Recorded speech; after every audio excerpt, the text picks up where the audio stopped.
好 small and medium enterprise in Hong Kong。咁啊，small and medium enterprise 咁啊，呢一個咧就我哋話簡稱嘅 SME 啦。咁啊，中文咧即係中小企啦。OK 得唔得？中小型嘅企業我哋話叫中小企。咁嚟講咧，就主要你呢度要識啲咩咧？呢一課主要就係認識下咁究竟 SME 對於呢一個嘅香港經濟有啲咩嘅contribution 啦。咁另外第二樣嘢就係識另外一樣嘢就叫 entrepreneur 啦，即係企業家對於香港經濟上面有啲咩嘅幫助嘅。咁啊首先嚟講咧，我哋會先去認識一下究竟 SME 咧，究竟佢個definition 係啲乜？咁但係其實究竟有冇 definition 咧？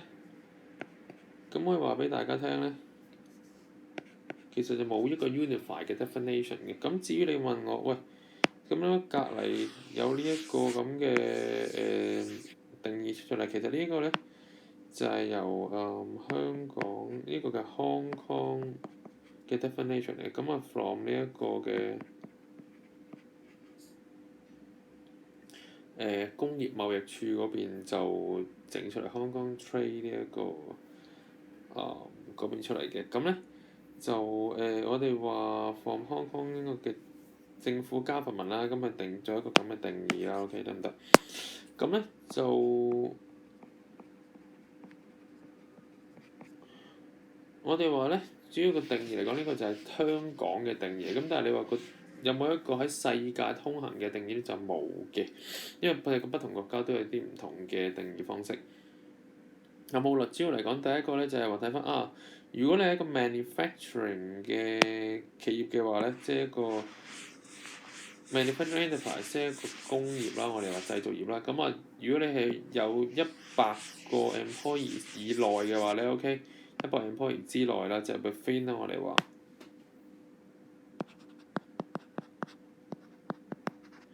within 100個 employee 咧，咁我哋話都會定義為一個嘅 SME 啦，OK。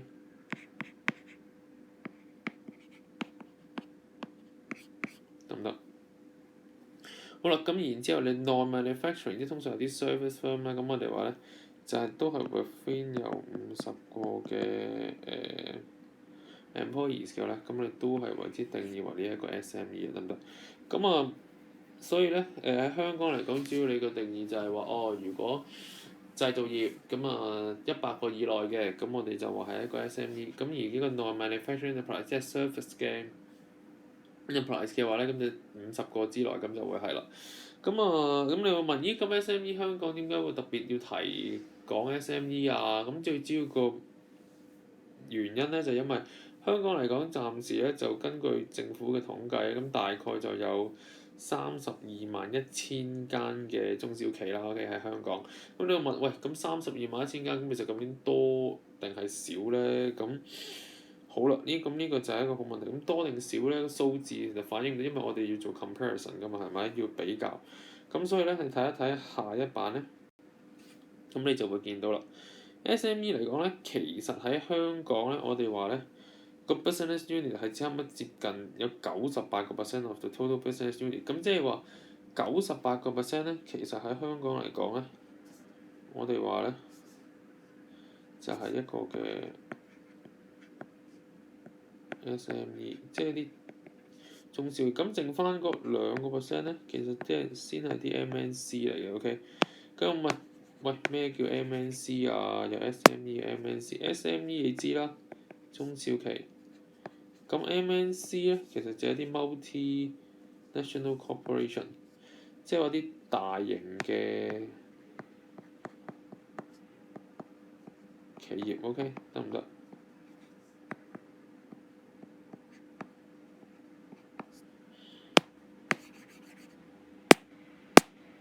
咁所以我哋嗰啲大企業其實啲 large 嘅 business 咧，其實喺香港嚟講咧，唔係佔好多嘅啫，咁得2% 度。咁但係98%咧，其實香港都係中小企嚟嘅。咁但係你又問，咦？咁請人方面，咁 SME 多唔多啊？咁其實咧睇翻 employment 嗰個位咧，即係呢一度 SME 嚟講咧，其實香港如果呢度 exclude 咗，OK，即係唔包呢一個嘅 civil servant 嘅話咧，即係唔包啲公務員啦，我哋叫做唔包公務員嘅話咧，咁其實咧佢都佔咗差唔多係47%，即係接近有50%咁，所以我哋話咧，其實SME 嚟講都可以話係一個 major 嘅僱主嚟嘅，OK 得唔得？咁所以呢個都係一個幾重要嘅信息咧，同學係需要去知道嘅，得唔得？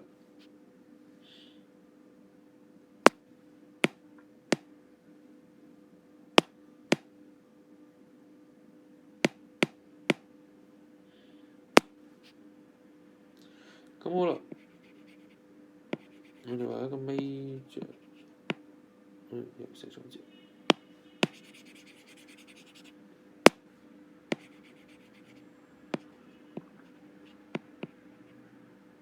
major 嘅 employer 咯，可以話。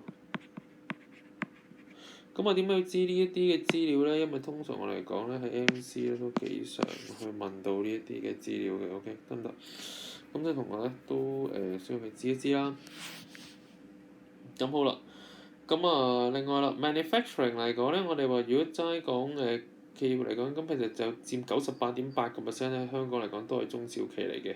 咁而 service 98.4%，所以你會見到其實係一個好高嘅 proportion 嚟嘅，都可以係。咁變相嚟講咧，其實就所以 SME 佢個重要性其實特別係喺對於香港嘅經濟嚟講，其實係有一個好重要嘅一個嘅地位喺度咯。OK，因為你見到佢嗰個無論嚟講佢請嘅人啦，同埋佢佔嗰個 units 嚟講，其實都係好大量嘅。OK，得唔得？好啦，咁就一睇啦。咁究竟中小企有咩特質咧？咁同埋有啲咩貢獻咧？咁大家當然啦，我通常中小企都係 owned and managed by individuals and their families。隔離呢一幅圖係咩嚟嘅咧？呢個係一個 TVB 嘅我哋話大台嘅劇集嚟嘅。如果有睇呢一個電視劇，可能就會知啦。呢一個就係火線下的江湖大佬嘅一個劇集。入邊有一間叫嘴爽爽嘅飯店啦。呢一個咧，好明顯就係個 SME 嘅例子啦。因為佢一家人創立嘅一間飯店嚟嘅，然之後請咗一啲嘅員工啦。所以我哋話呢一個咧係其中第一個嘅特色啦。Owned 即係由一個 individual 或者佢哋嘅個 family 即係去擁有，而且 manage 得by 自己做翻管理。所以好多時一啲嘅餐廳啊，或者一啲嘅 retail shop 咧，可能都會有啲咁嘅情況出現嘅。OK，得唔得？特別係一啲嘅細嘅餐廳啦，或者一啲零售鋪頭，香港都比較多，都會係有呢個情況嘅出現啦。OK，特別係食肆咧都比較多嘅，而家嚟講。好，咁咧就呢個第一個啦。第二個啦，但係你由於係由通常我哋話都可能係個人啊，或者係由翻個朋友一齊，或者佢 family 一齊打理，所以變咗咧，佢有個問題嘅就係 limited resources and capital 啦。我哋有印象嘅，其實呢啲都係一啲佢哋比較難，可能佢哋嗰個financing 咧，其實係有嗰個困難嘅。OK，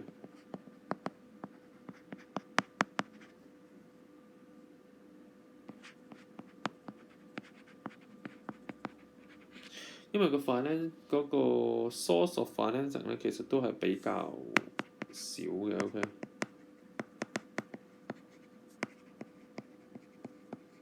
得唔得？舉個例子啦，所以變咗你會見到隔日有嗰幅圖嘅出現啦。咦，兩個好似窮到褲穿都冇晒錢，咁點算咧？例如其實就係話，可能你會喺銀行未必會肯借錢俾你啦。OK，所以通常你個 source 可能都會來自於自己嗰個 own 住嗰個嘅 personal saving 啊，或者問呢一個嘅親戚借錢啊等等啦，OK。咁啊，呢一個係比較少。咁當然啦，你亦都未必有大企業有一啲嘅資源可以同大企業去競爭啦。咁所以變咗 SME 嘅經營其實都係艱難嘅。咁所以好多時咧，我哋都話而家除咗 personal saving 之外，咁可能有啲 government 嘅subsidy 啦，即係政府一啲嘅補助啊，或者一啲嘅借貸嘅 scheme 啊，咁其實可能都會幫到呢啲中小企嘅。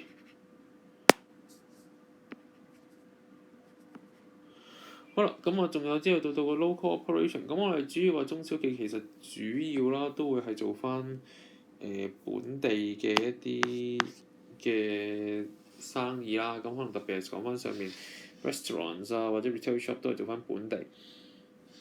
咁問啊有冇做出口嗰啲？咁其實可能如果你講 overseas 嘅話咧，咁主要可能就係做 trading 嗰啲會多啲，即係做import 入口啦，啲 export 啦，咁可能就會喺其他地方都會有佢嘅生意咯，要 overseas 嘅 operation。咁但係其實都係佔比較少數，咁主要我哋都係話做翻本地嘅客源會比較多一啲咯。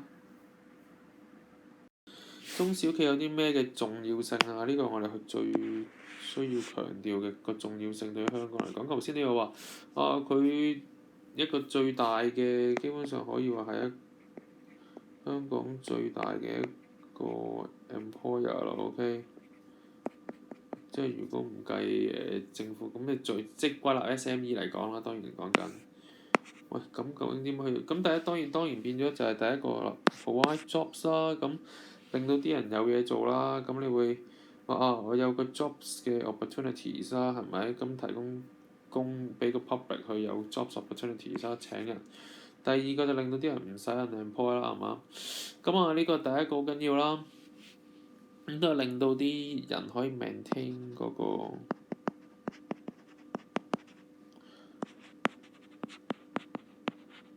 employees 佢嗰個 living 嘅 standard 啦。咁因為至少佢有 income 先啦，係咪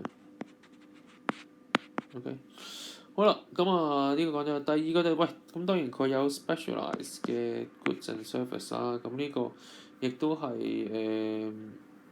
譬如舉個例子，好似隔離望下隔離，通常都係做 specialised，我哋通常呢個主要指其實想講咧，佢做一啲 tailor-made 啦，或者我哋叫做 customise 嘅嘢嘅。咁啊，呢個中小企嘅生存其中一個嘅空間就會係喺呢一度啦。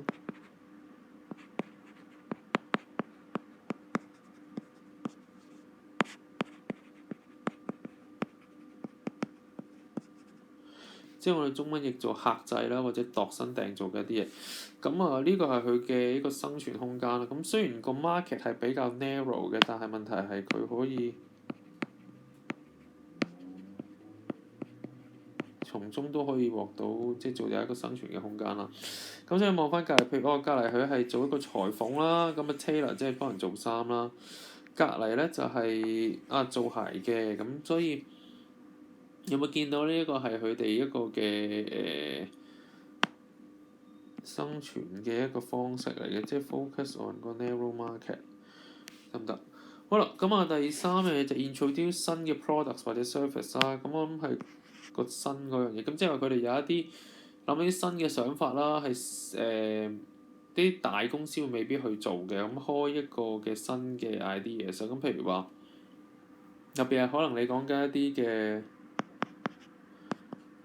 IT 啊，啲新嘅科技啦，OK，innovative 一啲嘅，咁啊做一啲 high tech 一啲嘅啦，咁啊可能佢哋會係一啲 SME 啦，我哋話得唔得？咁隔離可能你會見到呢一個係咩嚟嘅咧？咁呢個係一個外國設計師做嘅一張凳嚟。咁張凳如果你上睇一睇，其實係有嗰張 sofa 啦，咁一單人嘅 sofa，咁然之後周圍就擺滿晒書嘅，咁你會見到一個特別嘅設計啦。另外隔離 IT 呢一方面就係特別講係譬如第日可能新科技嘅時候，你會見到有塊鏡，咁你知道其實唔需要換衫，喺塊鏡前面一照，咁你就已經可以見到你着咗件衫，即係做試身嘅時候着件衫，個新嘅樣係點嘅咧？咁呢啲都係啲 IT 新嘅科技，咁可能 SME 佢都會做一啲嘅研發啦。咁我哋研發嘅英文叫 R&D 啦 ，Research and Development。咁呢個都係可能一啲 SME 佢可能會做。雖然你話喂唔係喎，佢哋比較細啲 material resources，咁但係佢如果要避免同呢一個大公司直接競爭，做 standardize 嘅產品，可能佢哋會做一啲比較特別啲嘅產品啦。咁第三啦，咁其實我哋唔同嘅競爭得唔得咧？唔同啲大企業競爭都得嘅，咁佢主要做啲 supportive 嘅工作。咁譬如舉個例子，可能佢係做一啲特別有啲公司而家佢會做 outsourcing 啦，係咪？如果同學記得喺呢一個globalization 嗰一課咧，其實我哋都有講到嘅，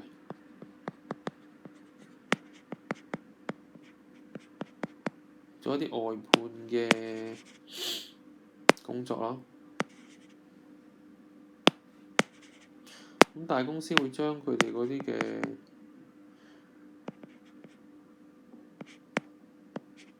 工作咧，其實會將佢外判嘅。咁譬如舉個例子，可能係做一啲清潔啊。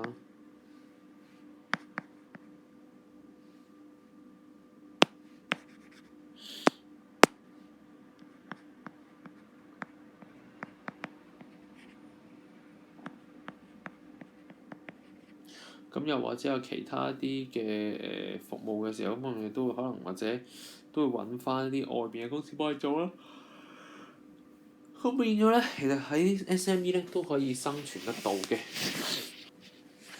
舉個例子啦，譬如話有間公司咧，佢之前係特別係做回收嘅，做 recycling 嘅。咁佢 recycling 係做咩咧？咁佢做啲企業回收，特別係 recycling of 一啲大企業嘅 documents 嘅。OK，咁佢會幫啲大企業去處理佢一啲比較機密嘅文件啦，咁去做一啲嘅處理去回收，咁令到啲佢哋嗰啲文件咧唔會遭到外泄，又可以妥善咁處理好啦。咁呢一個都係一啲SME 咧，佢哋可以發展嘅一啲嘅空間啦，一啲嘅範疇嚟嘅。好，咁 SME 嚟講咧，講完個 characteristics，講完佢哋嗰個嘅對經濟有咩重要，咁當然最尾就會講到咁究竟因為 SME 佢有啲咩嘅 pros and cons 即係話佢自身有啲咩嘅強項或者啲咩嘅弱項咧。咁強項嚟講，當然第一個啦 greater flexibility 啦。咁佢哋由於間公司個規模細啦，咁所以變咗咧，咁所以佢哋嗰個decision making 咧，其實係可以快一啲嘅。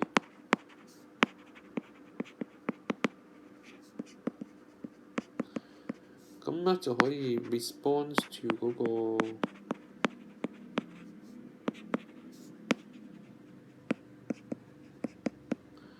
market change 咯，得唔得？咁就都可以快一啲啦。好，咁第二樣 innovative 即係創新啦。咁創新嚟講，佢哋可以有嗰個嘅先機啦。OK，即係攞到，譬如話可能係可以係 be the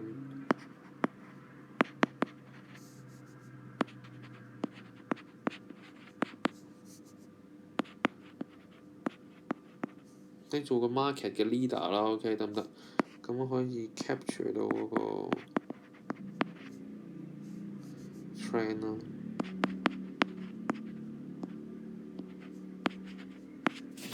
OK，咁我啦 focus on narrow market 嚟講，頭先都講咗啦，因為佢主要係做一啲比較細啲嘅市場嘅，咁佢哋做一啲 customize 啊或者 tailor-made 嘅嘢啦。OK，得唔得？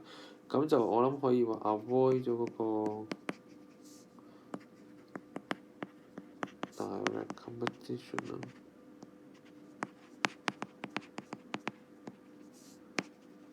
咁就 with 呢一個 large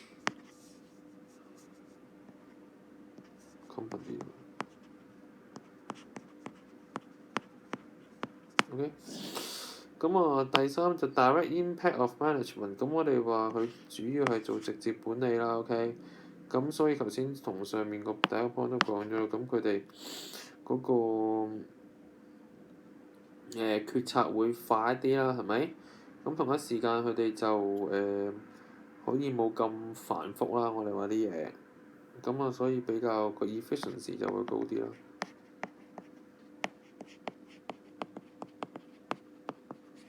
得唔得？好啦，咁啊至於個 disadvantage cons 係咩咧？咁第一個當然就係 difficulty in accessing capital，喂冇錢喎大佬，咁可能你做 R&D 佢哋比較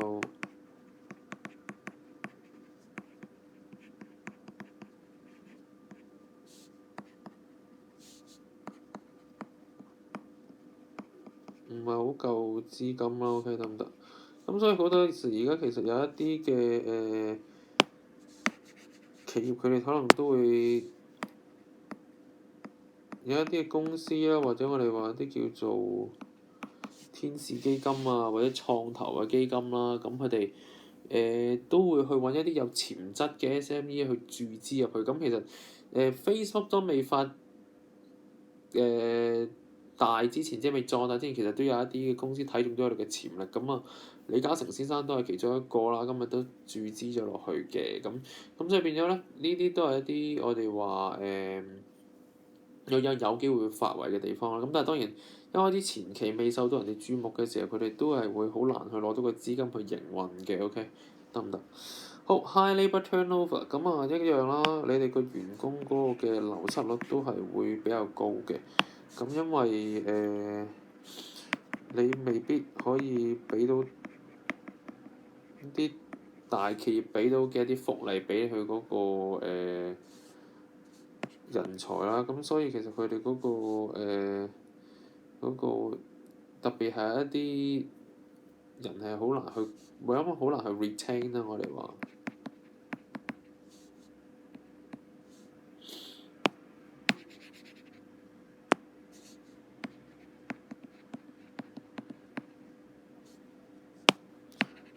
好難去 retain 一啲人 talent 喺度咯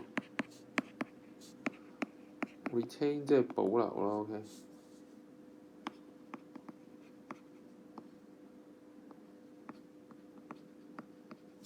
high caliber 即係一啲好嘅人才啦。咁啊 lack of economies of scale 啦，呢度打錯咗。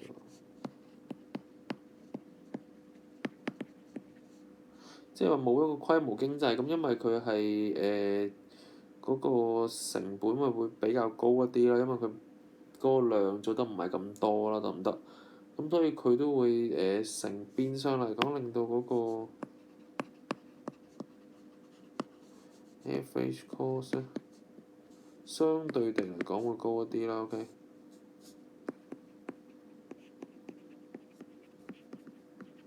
comparatively，OK，得唔得？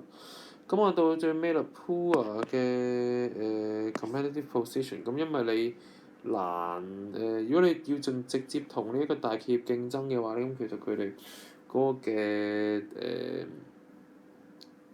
competitive advantage 其實都係比較細嘅，即係你當鬥燒錢咁，你梗係唔夠人燒錢啊嘛？可能你最簡單，你話嗰個 marketing 都未必有咁多嘅 budget 啊，或者去做，咁其實都係會有一個相對地係做個宣傳效果都係細嘅。OK，咁所以你嗰個叫人哋認識你都係比較難一啲啦。OK。